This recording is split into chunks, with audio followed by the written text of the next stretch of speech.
The man returned home from his business trip to find cigarette butts scattered outside his front gate. Someone had been on his property. Worry gnawed at him. His wife had been home alone. He quickly retrieved his handgun, vaulted over the gate, and sprinted toward the house. Fresh footprints near the entrance confirmed his fears. The intruder had already been inside. Jack chambered around and slipped into the house. When he reached the bedroom, chaos greeted him. Furniture overturned, blood splattered across the walls. He frantically dialed his wife's number. She answered from a hospital bed, her voice weak. Someone had beaten her severely.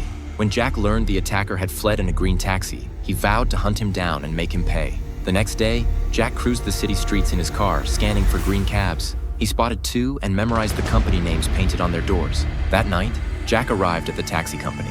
When the security guard opened the gate, Jack forced him inside at gunpoint. In the office, he searched the computer records until he found the cab that had visited his home. The driver was a young man named Leo. Early the next morning, Jack waited outside the depot. When he spotted Leo behind the wheel, he flagged him down, claiming he had an urgent errand. Once inside, Jack gave a random address. They'd barely driven a block when Jack pulled out his gun. Leo went pale at the sight of the weapon, assuming this was a robbery.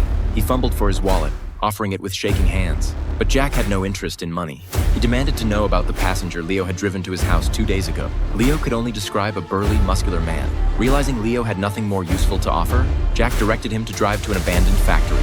There, Leo spilled everything he knew, begging Jack to spare his life. For security's sake, Jack put a bullet in Leo's head.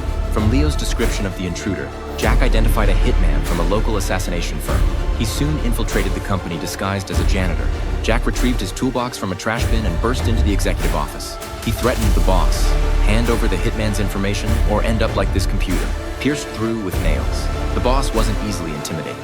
He flatly refused Jack's demands. To apply some pressure, Jack drove 3 nails into the boss's chest.